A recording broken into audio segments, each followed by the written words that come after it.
Good morning, welcome to my channel. My name is David Okun. I'm talking about COVID-19 pandemic. Those of you remember a few years ago now, since 2019, we have had the incidence of COVID-19, which actually affected the globe. It is called pandemic because it affected the whole globe. I am linking this to the cost of living, which has been the primary uh, uh, element of this program. And the COVID-19 is responsible for the cost of living. So previously I said, if there is a problem like the cost of living, then there should be a good understanding of the problem so that people suffering from such a problem should be in a position to solve such a problem. I also said there is a problem associated with the government refusing to intervene in the economy in the country whenever there is a crisis like COVID-19 pandemic, the Brexit, the war in Ukraine, and the cost of living itself is a crisis. So there are actually chains of crisis, which is a major feature of capitalism, which I've discussed in the other videos, which I said I'll be continuing to illustrate in different ways using different parameters, looking at COVID-19 is being responsible for the cost of living as a crisis. But the actual reason for the cost of living is that there are poor people who suffer from the problem of income in a country like Britain, where under capitalism in Britain, in Europe, in America, in parts of the world, where there is always people who are less advantaged, they are disadvantaged in a country like Britain, and the cost of living become a piece of evidence to demonstrate that the cost of living is caused by the income problem, but income problem in a country like Britain, like Europe, a country like America, any country in the world where there is a cost of living problem, it is related to income. And income is evidence of poverty among the majority of the population. And that this is the explanation which everybody needs to understand from at the outset of any discussion involving the cost of living. And the value of this program is to to clarify the positions of politicians, leaders, politicians of business people, and the position of those who are actually victims. And I've already said that the cost of living is being experienced by people who are poor, and I've defined poverty as if you work for a living, then you are poor. People who do not necessarily need to work for a living are not poor, and they don't suffer the cost of living. So it doesn't matter how you look at what causes income problem, whether it is COVID-19, whether it is Brexit, whether it is the war in Ukraine. There is one thing which is common. It's always when there is a cost of living, it means there is a problem to do with income. And the problem with income occurs when there are people who need to work for a living, people who are actually poor, who are in a country and who need help from the government. Now, the sole responsibility in this respect is the government, which failed to intervene in the economy, to support people on low income, people who need help with the income crisis, which is the cost of living as a crisis, and the government failing to intervene in support of these people is ideologically driven but also policy implemented and administratively achieved with the result that we have in a country like Britain and also countries across the globe where the public sector has been shut down. This has debilitated the government capacity to intervene.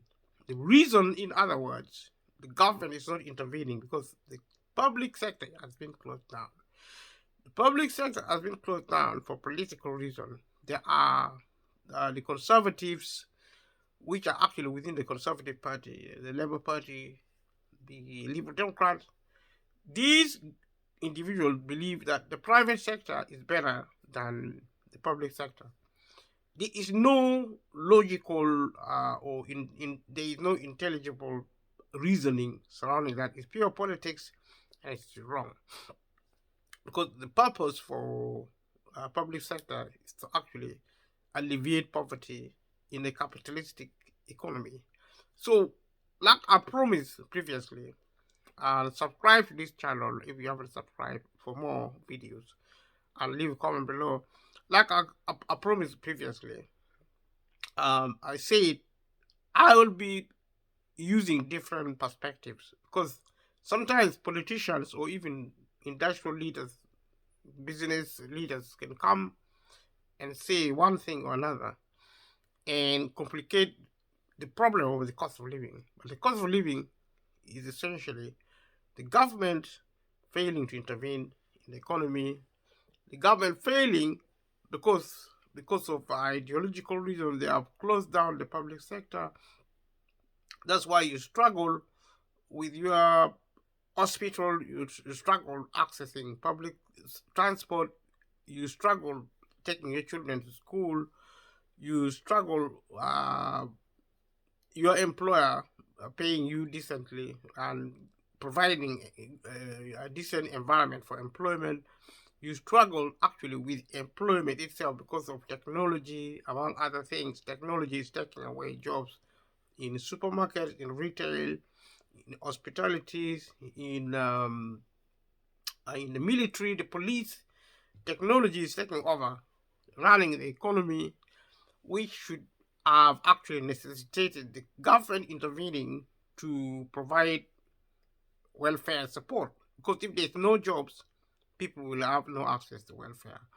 So we're going to look at the COVID-19. Leave a comment below what you think about COVID-19. COVID-19, when it occurred in its own right, it created a lot of problems. Perhaps also it created opportunities for other people. It's called in different names. I mean, if you're confused about COVID-19, then it starts with how we decided to call it COVID-19, pandemic, coronavirus pandemic. We call it global pandemic. Which is actually a global pandemic of coronavirus, the disease.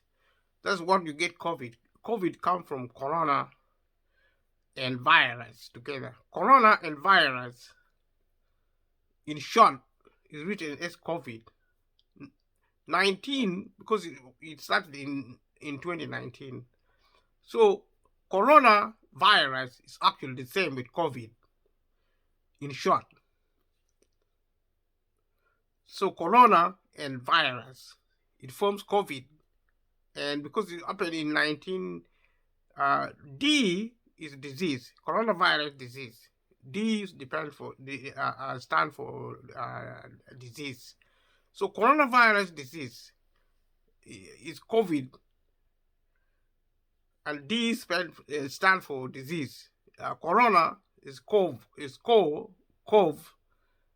and is CO is corona. Virus is VI, and D is standing for disease. So if you say coronavirus disease, then that is COVID. Because it happened in 2019. Uh, this COVID-19. So it is actually it is caused by something in medical terms called severe acute respiratory syndrome. So coronavirus too. It's something called SARS-CoV-2. SARS-CoV-2. So SARS is actually like severe acute respiratory syndrome coronavirus CoV-2. So these are actually the names given to COVID-19. It's a form of SARS, that is severe acute respiratory syndrome coronavirus, or CoV-2. So there are different types of COVID or coronavirus.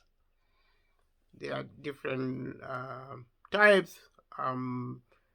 The novel virus was first identified in an outbreak in the Chinese city of Yuan in December 2019. Like I said,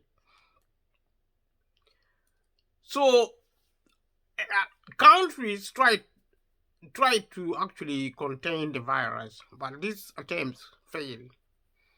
And when it failed, it allowed the virus to actually spread into different countries around the world in Asia, and then it spread in Asia first, and then it spread around the world.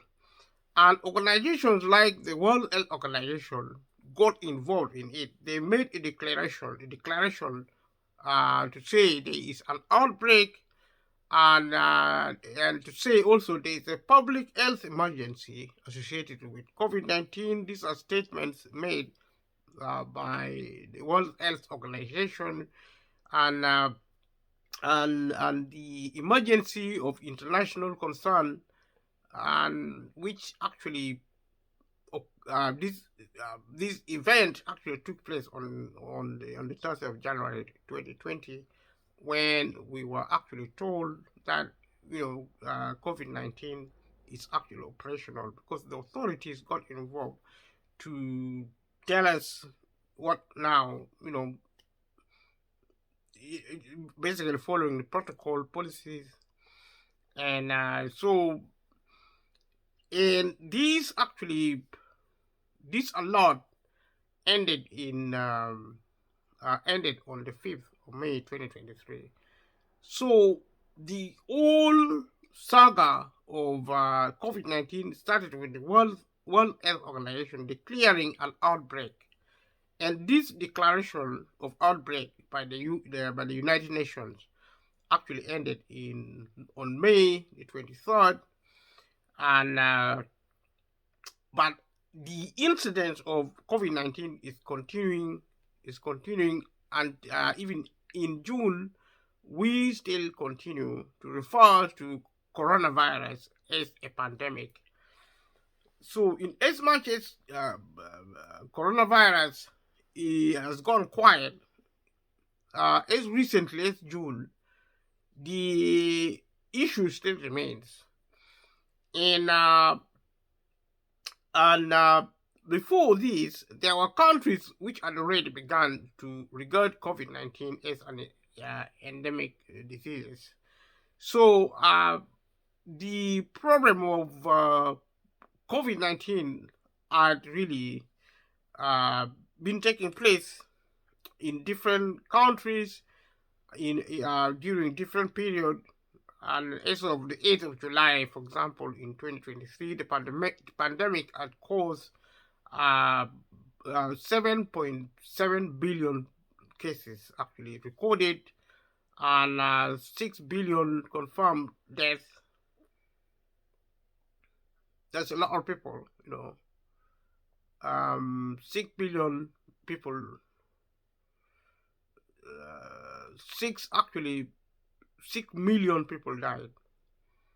But I think 0.7 nearly zero point 0.8 billion people.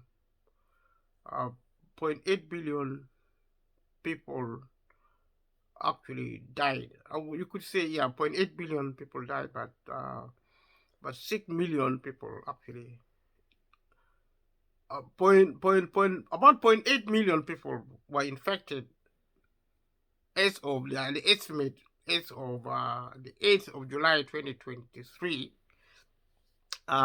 During the same time, just recently, a few weeks ago, and this is actually the statistics, the aftermath of COVID-19, and about 7 million people actually have died so far from these problems.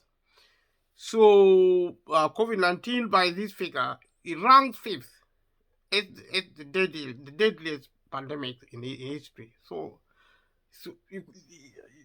it's number five in the world, in the world history of pandemic, as being as a killer.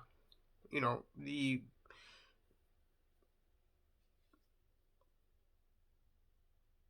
it has been very deadly. It's the fifth deadliest uh, pandemic in the history of pandemic. The fifth deadliest disease in the history of pandemic. So the symptoms range from asymptomatic to deadly, but most commonly include a fever, nocturnal cough, and fatigue.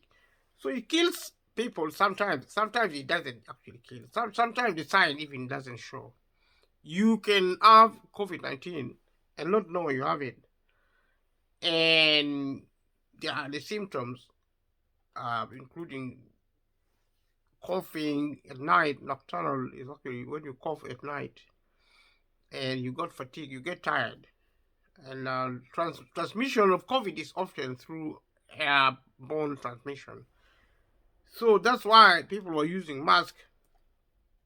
Mutation are produced many strains, variants with varying degrees of infectivity and virulence. Infectivity means it spread very quickly, and virulence, it means it kills a lot. But generally, COVID-19 is not really, compared to other viruses, it's not very, the danger of COVID-19 is not in its virulence, but it's in its infectivity, because in its contagion, because it spread very quickly. And it kills, but it doesn't kill. But that's not the main danger with COVID-19. COVID-19 is because it spread very quickly. These are some of the facts. But the point still remains that these are actually things which we know about, because we had a lot of it on the news. The reason I'm actually going through this material is to just remind us of what happened, because if you look at people around, moving around the streets, or in buses, on trains, in supermarkets, suddenly, because we no longer talk about COVID-19 on the news, we are forgetting what really took place. We seem to be forgetting now. So, as we remember, but we need to know has been a major source of the cost of living crisis. But like I said in the other at the beginning of this video, the government is responsible for the cost of living always, whether it is whether, because this is the COVID-19 is a crisis, whether it is COVID, Brexit, whether it is anything really, whether it is war in Ukraine, the government's role is to intervene in the economy. And I also say that rich people are not suffering from the cost of living. It's a crisis. And if you look at society generally, you will discover that wealthy people normally suffer, but they don't suffer as much as poor people. And rich people are actually millionaires and billionaires. If you're not a millionaire, if you're not a billionaire, and you think you are actually rich, that is fine. But I said, if you have to work for a living as of necessity, then in my opinion, you are poor. I'm not trying to impose my view on other people. And also remember, people tend to live in denial or poverty, or when they're sick, they don't want to go to hospital. If they go to the hospital, they underplace their sickness. If they are suffering poverty, if their employers are abusing them, if they don't really get proper treatment at the supermarket, they try to say, okay, we know we are fine about that. Even if they are suffering injustices, the government is wrong about failing to intervene. But the government created this problem when it privatized public service. As simple as that. This is actually the central theme of my program. I'm trying to say the the cost of living. I'm trying to use the cost of living as an illustration of many problems, because cost of living leads to income, because we can access enough resources, money, and similar resources to buy food, energy, the basics, rent, mortgages. I've explained in the other video.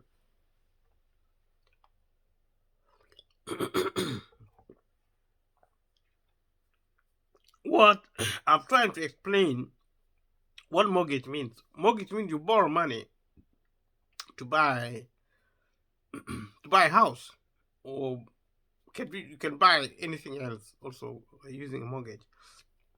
So um so the government has tried to mitigate the incidents of COVID-19, and trying to deal with the emergency, and using public health procedures, to try and really mitigate the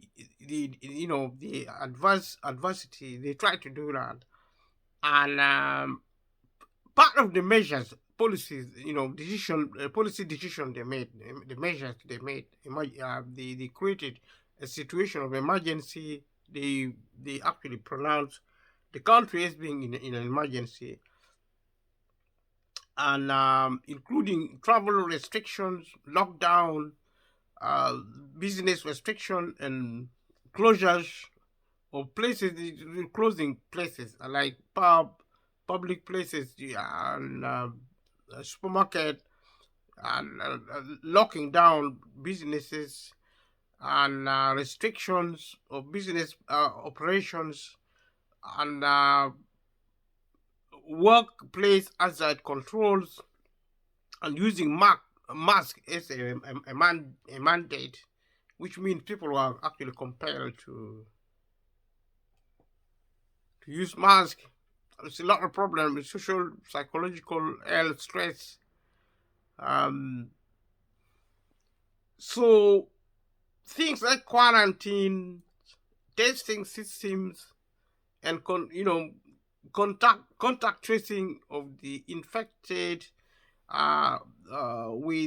which together with treatment serve to control the pandemic. So these are the policies and practices, and the administration of policy on the emergency. So it created a public emergency with all sorts of consequences, and it disrupted the lives of the people of this country. It created a lot of stress. People were isolated, and but most relevantly, it created global recession, and it's actually the worst recession since the Great Depression. Those who will know something about the Great Depression, it has to do with when a crisis occurred, and it created a lot of economic chaos, and that's why it's relevant to the cost of living, as I said previously. So there were widespread shortages of food, and the supply chain were disrupted, and there were panic buying. People were actually buying things they shouldn't. So it created a lot of. It actually disrupted the market functioning. Like I said, when capitalism and the market and the business systems are very sensitive to chaos. to crisis, and that is precisely why it is for the government to intervene using public policy, and also emergency policy actually was a public policy. So public policy cannot be operational if there is no money. The government has been closing down public sector, and this has excluded the majority of the population who do not have wealth. So that is why capitalism, because of government behavior, closing down the public sector, the government created a situation in the economy where only the rich people are actually supported by the economy. And that's why even when during the COVID, the rich people were able to break the rules. Because if you break the rule, and you have money, you just pay your way out. A lot of rules are actually being broken, like parking tickets. Uh, when the government tax vehicles, because of pollution, because of traffic jam, because of environmental protection requirements, the people who suffer all these are actually people who are not millionaires, people who are not billionaires. Billionaires and millionaires can afford to pay taxes and penalties. They can pay taxes and penalties. We saw that during the lockdown. The Prime Minister of Britain and his Chancellor broke COVID rule. They were not really complying with. Um, they were free. They were free to go wherever they want, have parties, live normal life. Because even if they broke the rules, the government set rules for everyone else, and rich people and people with power were evidently breaking this rule, because if they are caught, they can pay the fine, and the fine is the same for rich people, and the fine is also the same for poor people. Say if you set a fine of £50,000 if you commit a crime, which is what breaking the rules on COVID is a crime. If you commit a crime, the penalty is £50,000. All the rich people can break the law and get away with it, but all the poor people will go to prison because they don't have £50,000. They don't even have £5,000. Most of them don't even have £500. So you see the injustice associated with capitalism.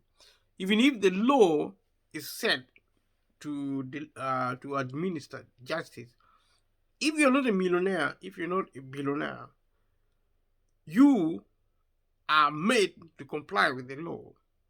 If you are rich, you get away with most of the laws. And I have a lot to say about this.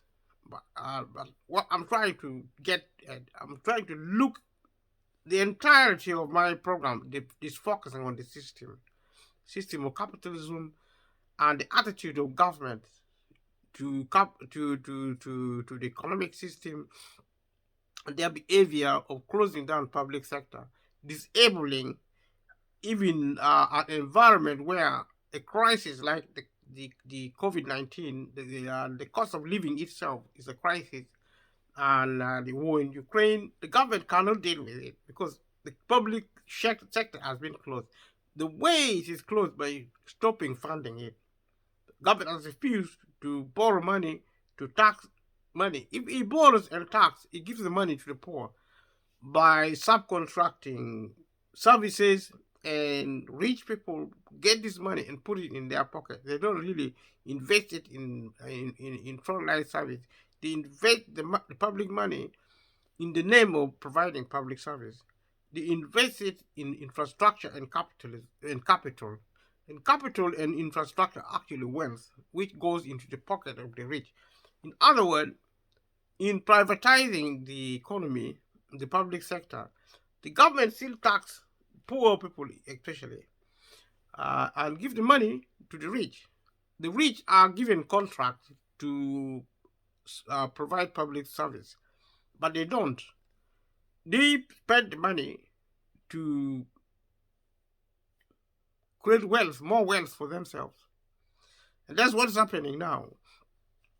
Um, it is wrong, and it is ideologically driven, is completely wrong, and people are suffering. And this is just the beginning, because the government is not going to stop. They will they are just whatever remains of the public sector now is gone. Actually, ambulance is gone.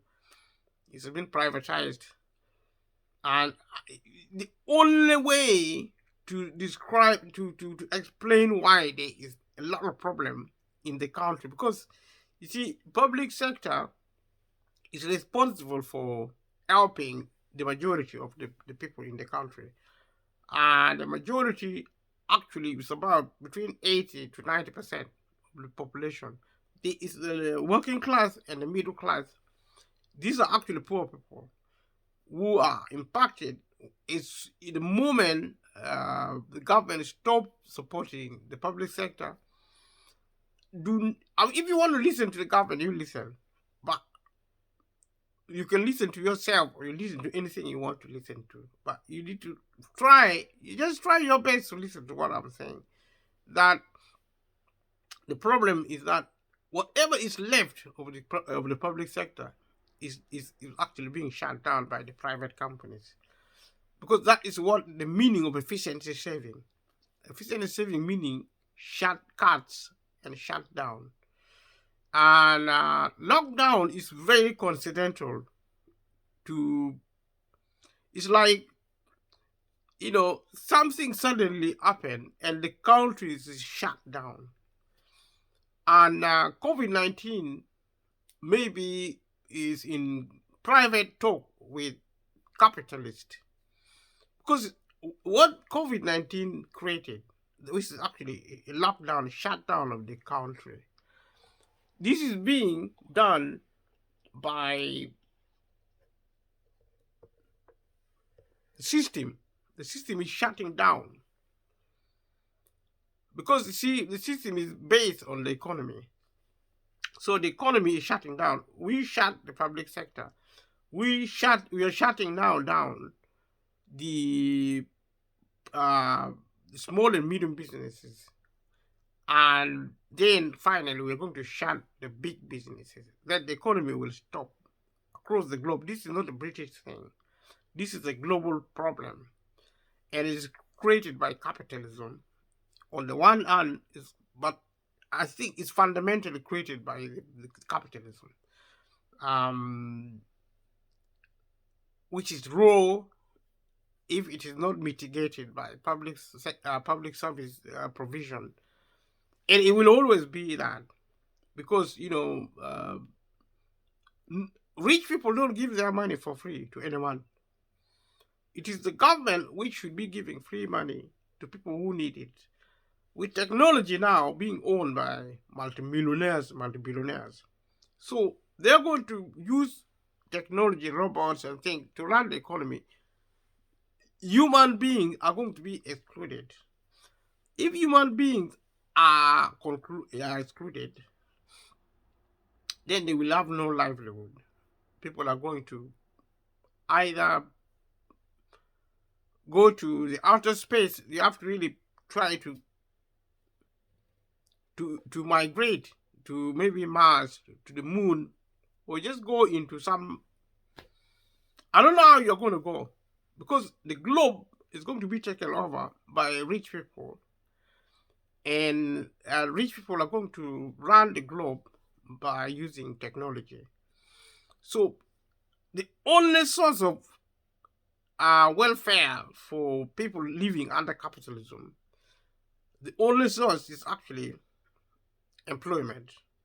Employment means you're a slave to a master. Your employer is your master. If you work for yourself, then you are your own master. But if you work for somebody else, but within the current structure, if you're a small and medium business, you are also a slave, because you depend on big businesses for your survival. And these are shutting down. Employment is shutting down. And small and medium business are shutting down. Welfare benefit is shutting down. So Slaves will have nothing to feed on. We used to be fed because capitalists needed us to work for them. Now, they no longer need us. They have technology. If you're working, you're still needed.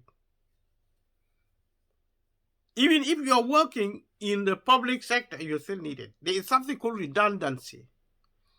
Redundancy means the employer no longer need you. Redundancy means you don't have any job. I mean, you are employed if you are needed, because you see the doctrine operating on employment is now that there should be an efficient use of resources to save the environment, to save the world. But in practice, the world, you if you are poor, if you are incidentally poor people under capitalism are the majority, 90%, 80% in around the world by estimate. The message is that the world is not enough for everyone. The 90% should now figure out how they're going to live. They are not allowed to live on Earth. You and I, ordinary people, are not allowed to live on Earth. So in practice, what is going to happen is that poor people are going to be exported to another space. I don't know which space is that. You see, because you are not wanted on Earth.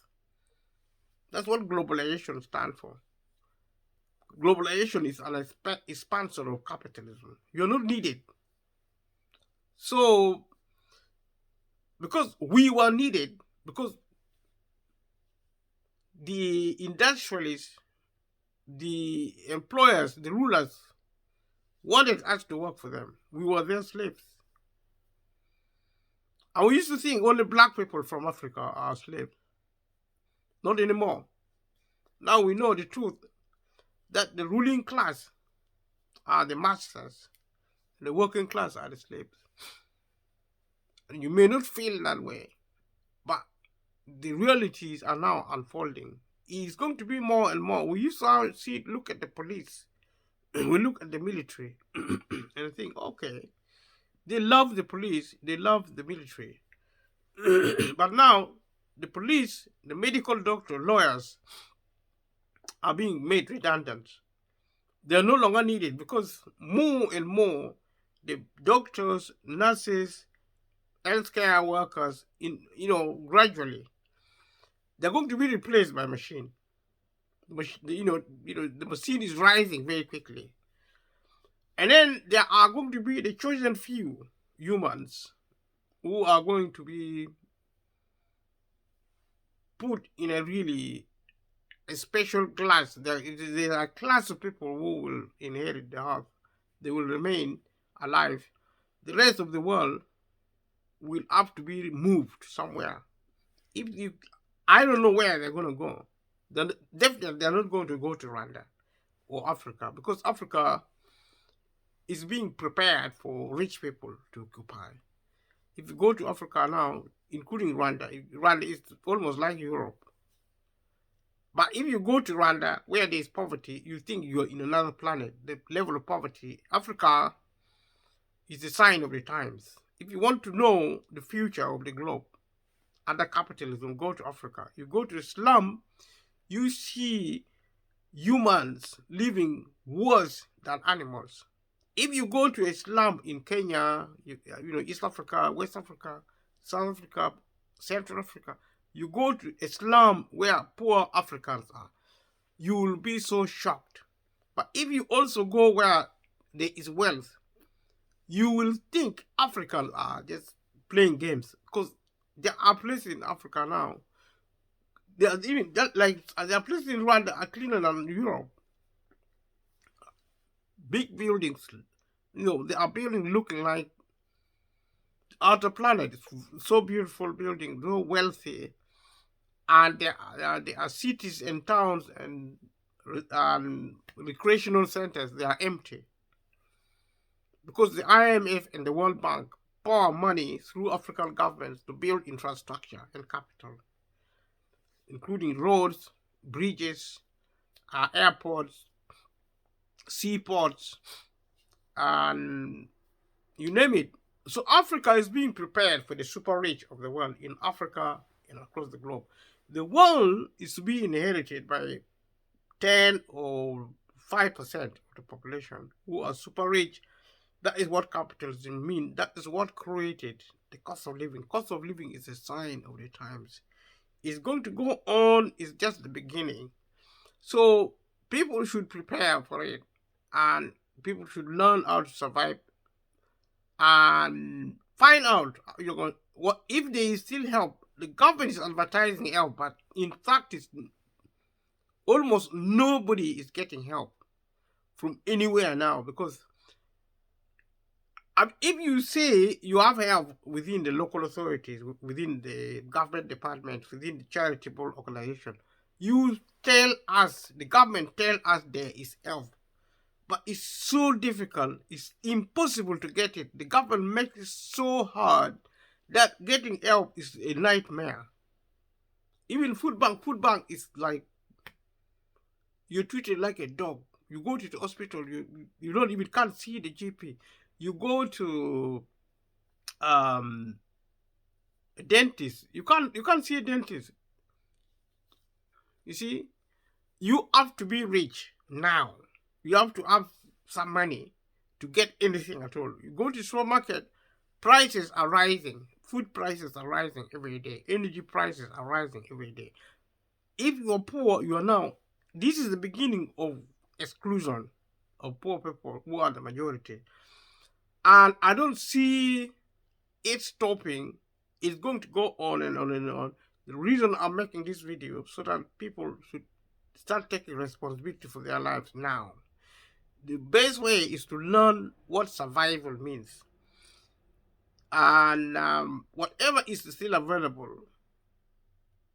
try to do whatever you can.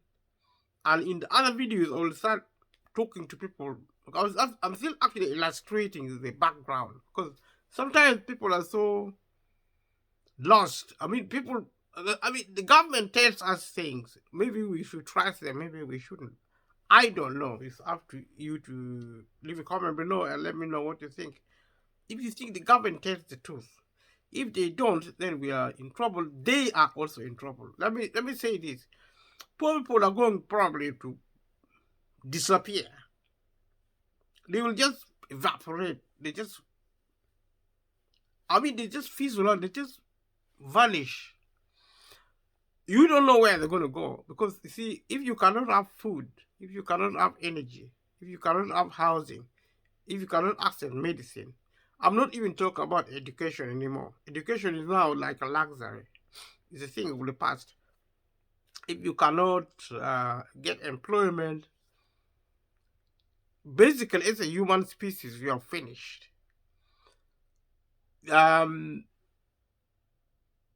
It's like a lottery. Are you going to get food? Are you not going to get food? And we may not see it now. What I'm saying, it may be, maybe 50 years, 100 years, we will begin to see traces of what I'm talking about. But that's what I'm saying. The cost of living is a sign of the future. From going forward now, it's going to get worse and worse and worse. And the solution to that is actually, we need, as ordinary people, even if you are multimillionaires, because if the system finishes with poor people, it's going to finish the rich as well. So we are looking at the beginning of the extinction of humanity. Humans are going to disappear. The earth is going to be inherited by animals. Animals will also die. Maybe the earth will be inherited by the machine. That's what I see it, because we have refused to learn how to live peacefully. I spoke in the other videos about cultural economy, which is education. You don't need to go to school for that, unless there's a curriculum, unless the government design cultural economy as part of the curriculum. It hasn't. You need to think. Okay, you need to use your head to think and value your life and live with other people. Respect them. Respect yourself. Start living peacefully, with or without wealth. If you do that, if we all begin to live respectfully, respect means peace, because peace will develop into happiness. Happiness means you are going to survive. You're going to live. You're not going to die. That's the meaning of happiness. If you're happy, it means peace produces happiness, and peace is produced by respect. If you respect yourself, you respect other people, then you're going to. Humans created this problem. Humans can are the ones who are able to solve it because they created it. So they should be able to create violence. I'm talking all along. When you think about the cost of living, think violence. It's a form of warfare. Poverty is a form of warfare. It's violence. So COVID-19 is one of the factors illustrating, evidencing violence. We are not a peaceful people. The human beings are not peaceful. So, like I'm looking at this material, educational institutions in public areas were partially or fully closed in many jurisdictions, and events were cancelled or postponed during 2020 and 2021. Many white-collar workers began working from home. Misinformation circulated through social media and mass media, and political tensions have intensified. This is violence. The pandemic has raised issues of racial and geographical discrimination, health equity, and the balance between public health and imperatives imperatives and individual rights. This actually illustrates some of the things I have been talking about. And now look at incidences like we already said that the pandemic being known by many names, several names, it started from China, and despite the existence of other human coronaviruses that have caused epidemics and outbreaks, example SARS, I already mentioned that. So during the initial outbreak in Yuan, in China, the virus and diseases were commonly referred to as coronavirus. Like I said before, Yuan, coronavirus, there are different names given to this phenomenon. The coronavirus outbreak and the Yuan coronavirus outbreak, with the disease sometimes called Yuan pneumonia. In January 2020, the World Health Organization recommended 2019 COVID-19 acute respiratory disease as interim names for the virus and the disease as per 2015 international guidelines against using the geographical location, example Yuan, China, animal species or groups of people in disease, and virus names in part to prevent social stigma. So these are some of the discussions involving COVID-19. The World Health Organization finalized the official names as COVID-19 and SARS COVID-2 on 11 February 2020. Tedros Adhanom Ghebreyesus explained, for corona, V for virus, D for disease, and 19 for when the outbreak was first identified, 31st December 2019, like I said previously. The World Health Organization additionally uses the COVID-19 virus and the virus responsible for COVID-19 in public communications. The World Health names variants of concern and variants of interest using Greek letters. So the initial practice of naming them according to where the variants were identified, example Delta variants were identified, Indian variant is no longer common.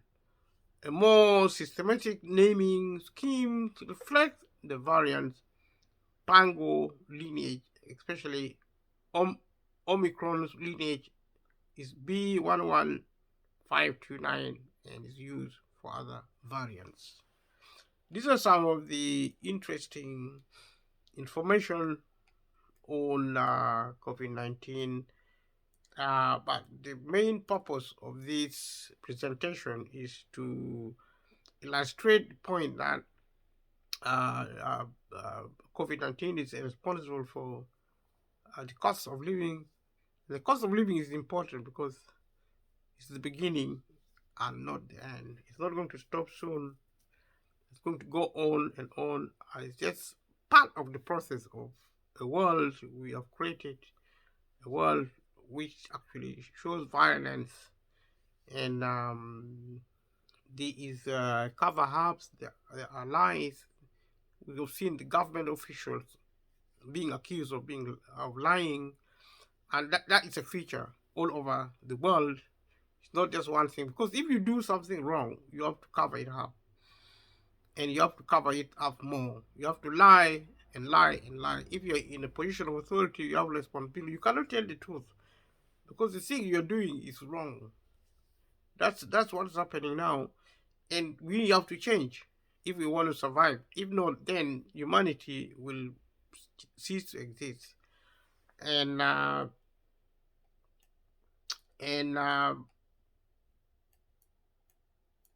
so more information. So okay, SARS-CoV-2 is a virus closely related to bat coronavirus, pangolin coronaviruses, and SARS-CoV. So wild animals are being said to be responsible for causing the virus. The first known outbreak, the 2019-2020 COVID-19 outbreak in mainland China, started in Wuhan, Hubei, China in November 2019. Many early cases were linked to people who had visited Yuanan seafood wholesale market in China, in the localities. But it is possible that human to human transmission began earlier. The scientific consensus is that the virus is most likely of the zoonotic origin from bats or other closely related mammals. So when you say zoonotic origin, we're talking about something like from the zoo, from the animal kingdom. So it's being thought that COVID-19 originated from the animal. The earliest known infected person fell ill on the 1st December 2019. That individual did not have a connection with the later wet market cluster. So there are all these discussion and classification, because a lot of studies went into looking into COVID-19. You can always find information on COVID-19. But the reason I'm actually um, carrying out this exercise to emphasize the point that the cost of living occurred being triggered by factors such as the cost of living. That happened because the government did not intervene in a crisis. However, an earlier heat may have occurred on the 17th of November. Two-thirds of the initial case cluster were linked with the market. Molecular clock analysis suggests that the indexed case is likely to have been infected between mid-October and mid-November 2019. So some of the cases, as we see them, the pandemic by country, which country, and the territory, and the COVID-19 pandemic cases, the official case counts refer to the number of people who have been tested for COVID-19 and whose test has been confirmed positive according to official protocols, whether or not they experience symptomatic diseases. Uh, due to the effect of sampling bias, studies which obtain more accurate number by extrapolating from a random sample have consistently found that total infection considerably exceed the reported case counts. Many countries early on had official policies to not test those with only mild symptoms. The strongest risk factors for severe illness are obesity, complications of the diabetes, anxiety disorders, and total number of conditions. So if you had a medical condition, then you suffered from COVID-19 more, and there were evidence, even by observing your family or friends dying, of COVID-19, where people had maybe condition of, heart diseases, hypertension, and things like that. During the start of the COVID-19 pandemic, it was not clear whether young people were less likely to be infected or less likely to develop symptoms and be tested. A retrospective cohort study in China found that children and adults were just as likely to be infected. So adults and children were supposedly treated equally because at some point they thought the older people were the more susceptible. But we're now seeing from certain information that even the young people were suffering. In the same way, among more thorough studies, preliminary results from the 9th April 2020 found that in Gangelt, the center for a major infection cluster in Germany, 15% of a population sample tested positive for antibiotics. Screening for COVID-19 in pregnant women in the New York City and blood donors in the Netherlands found rates of positive antibody tests that indicated more infection than reported. Seroprevalence-based estimates are conservative, and some studies show that persons with mild symptoms do not have detectable antibodies. Initial estimates of the basic reproduction number R for COVID-19 in January 2020 were between 1.4 2.5, but a subsequent analysis claimed that it may be about 5.7 and 95% confidence confident interval of 3.8 to 8.9. In December 2021, the number of cases continued to climb due to several factors, including COVID-19 variants. As of that 28th December, 287,790,822 individuals worldwide had been confirmed as infected. As of April 2022, over 500 million cases were confirmed globally.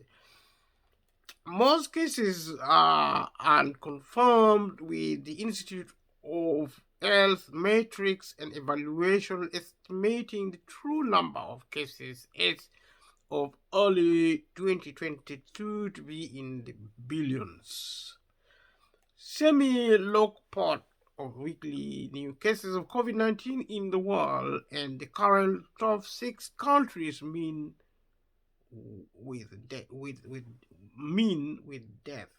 deaths, cases of people who have died COVID-19, the pandemic death rates by country.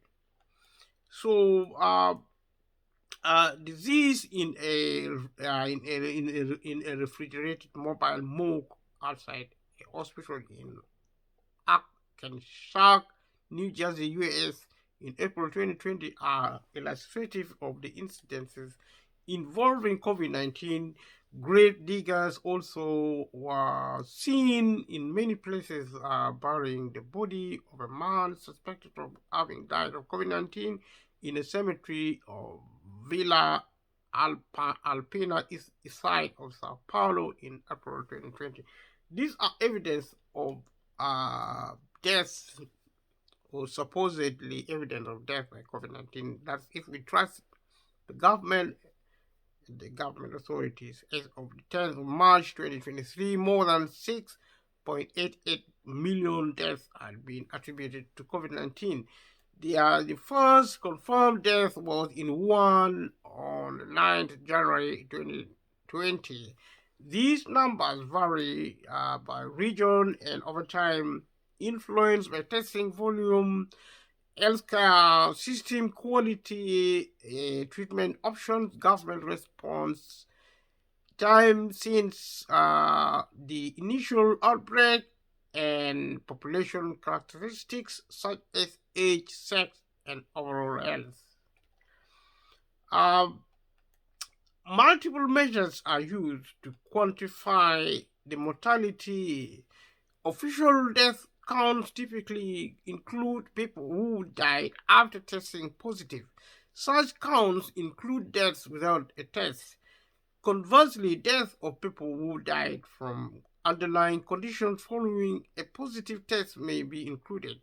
Countries such as Belgium include deaths from suspected cases, including those without a test, thereby increasing counts. Official death counts have been claimed to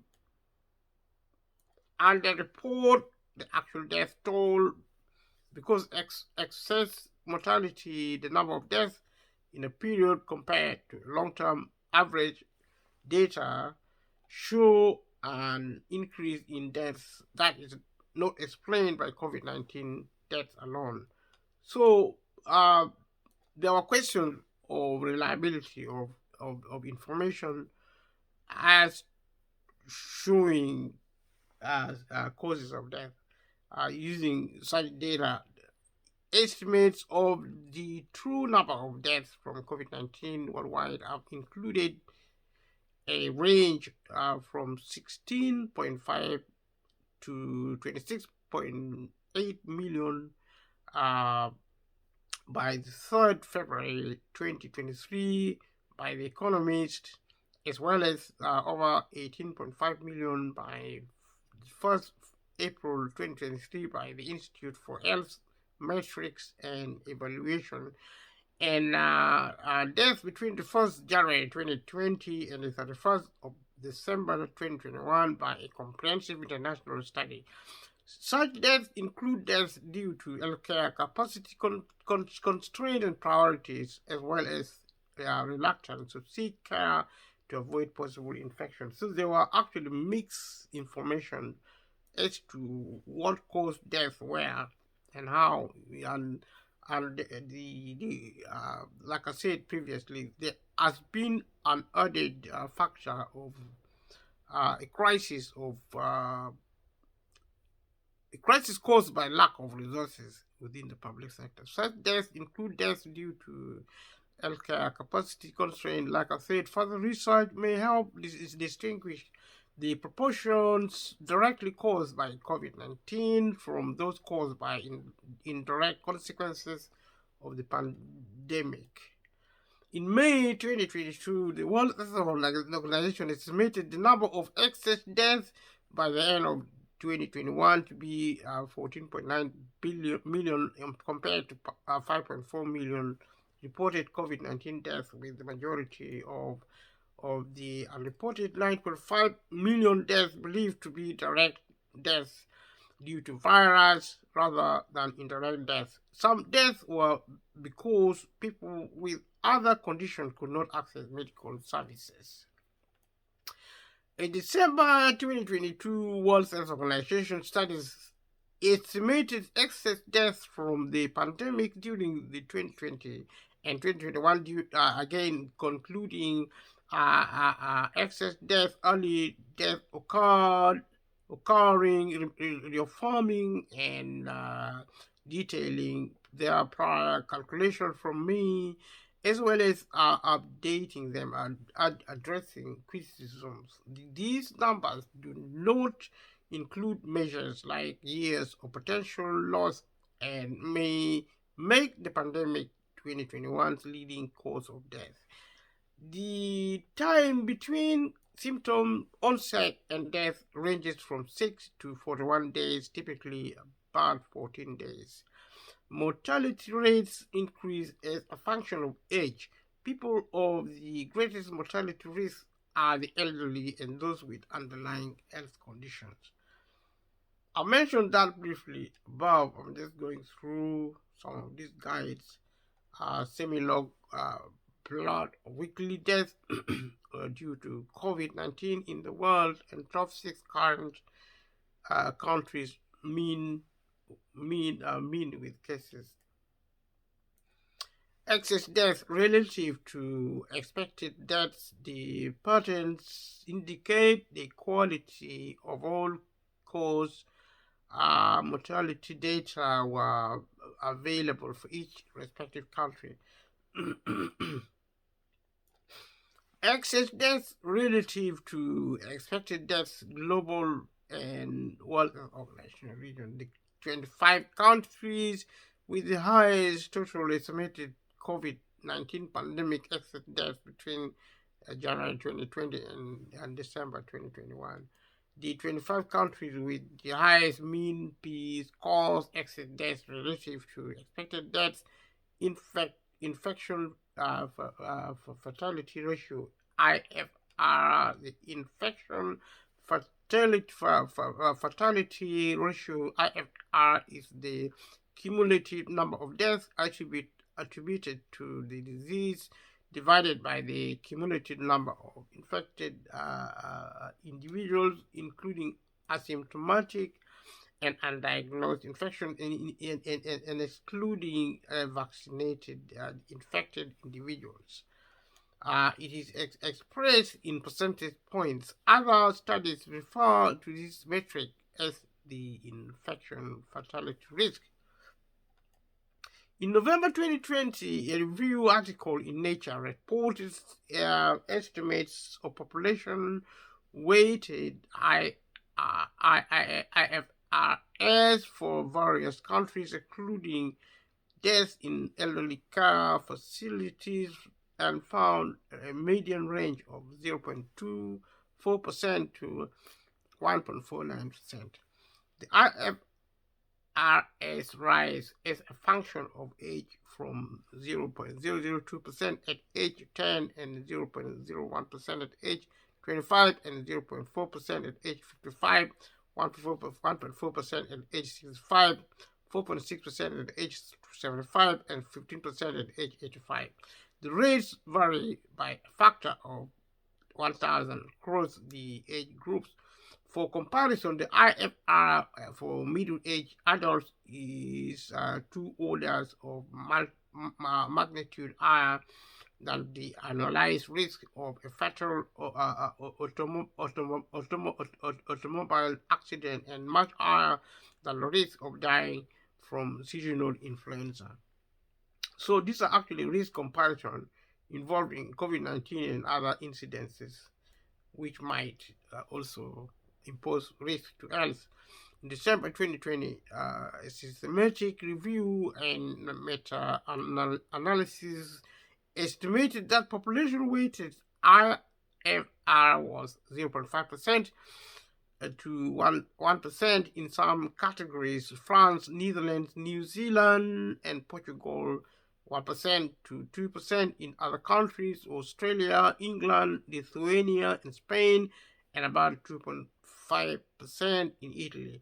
This study reported that most of the differences reflected corresponding differences in the population age, structure, and the age-specific pattern of infection. There have also been reviews that have compared the fatality rate of this pandemic with prior pandemics such as MERS, COVID. For comparison, the infection mortality rate of seasonal flu in the United States is 0.1%, which is 13 times lower than COVID-19. And this is some of the information, really. Case fatality ratio, CCFR. Another metric in assessing death rate is the case fatality ratio, CFR, which is the ratio of death to diagnosis. This metric can be misleading because of the delay between symptom onset and death, and because testing focuses on symptomatic individuals. Based on Johns Hopkins University statistics, the global CFR is 1.02%, 6,881,955 deaths for 676 million and 609 and 955 cases as of the 10th of March 2023 this year. The number of viruses by region and has generally declined over time. So like I said in the opening, the incident of coronavirus is still going on, but because we are not really hearing it very much on television, luckily we are actually increasingly trying to forget it. There's so many things to stress us, such as the cost of living, and the motive for undertaking this exercise, like I said before, is to prove that, to try, not really prove, but to explain the correlation between COVID-19 and the cost of living, and something the government may or may not have time to explain to people. But I believe if this video has been useful in any way at all, it doesn't matter how little or big, try and support it. If you feel it's something you can support, subscribe to the channel, and share with family and friends. Leave a comment below, give your viewpoints, and so grateful you have been with me, continuing to watch these videos, continuing to develop the discussions around the cost of living. And going forward, I will be, like I said previously, I will be looking at different aspects of the um, the information and also the explanations in terms of the causes of the cost of living, including different factors, including different factors such as COVID-19, but also looking at whatever help is still available within the government, because only the government can help the people of Britain. Only the government of a different country can help such a country. Only a global country or European country can help its citizens. Like I've explained previously, linking every explanation, timesheet, explaining everything in terms of COVID-19, in terms of the cost of living. Therefore, grateful that you've been around with me. Continue to ask questions and I'll continue to answer as much as I can. And my expectation is to grow this channel as quick as possible. And while looking at things like COVID-19, looking at other things I plan, I'll be looking at a few other factors which may not be obviously associated with the cost of living. Then afterward, I will start looking at focusing on Britain and the issues surrounding Britain. And if needed, then I'll look at issues surrounding communities in Africa in terms of the kind of help which might be available. This is how this channel began. The idea of the channel to start it off with COVID-19, no, with the cost of living, was initially what I really wanted was to look at the UK, not even the UK, but a narrow area of local authority, because that is how help is given. The help given in one area may not be the same with help given in another region. London, England, Scotland, Northern Ireland. Even though we are talking about the UK, there's always variations of the way things happen. So for me, trying to explain the cost of living or any other issue of interest is not really straightforward, because we have to look at a particular area. If you are looking at Africa, you have to look at it in a different way. You're looking at Britain and the UK, you have to look at it in a different way, but there are similarities. In the UK, there are similarities. In Europe, in Africa, because of globalization. I talked about globalization before. I said I will be talking about globalization. I'll be talking about the Brexit. Already, Brexit is more specific, but generally, I will be talking about the European Union. We talk about the global economic system, which is globalization. I will be talking particularly about capitalism, um, which is now what is operating. I will be talking about the inequalities and the injustice associated with the economic system, capitalism. I'll be talking about the necessity of the state to intervene with the public sector and public service, which has failed so far, which the government hasn't actually operated. The government having really changed the structure of public service, selling off the public sector to the private companies, which do not know anything to do with the public sector, which is now not able to provide things like healthcare, things like help with the cost of living, because that is actually public service field. It helps people who cannot help themselves. It helps people on low income. And I've said again and again that the cost of living is exclusively the problem associated with income. Low income due to low pay if you work, due to low level of government help if you get benefit, due to restrictions, failure to access healthcare, dentistry, employment itself is to be supported by the government through social policy. All these are failing because the government is not funding these infrastructures within the state under capitalism. I'll be making sure these things are actually explained so that people are aware of the problem, and the problem is humanitarian, and we the people created this violent system of capitalism, and we are the ones to actually stop it. We need to change now to make sure whatever system we use to run our society, we have to make sure it is peaceful. Thank you for watching. Please subscribe to the channel and see you in the next one. Thank you. Bye bye.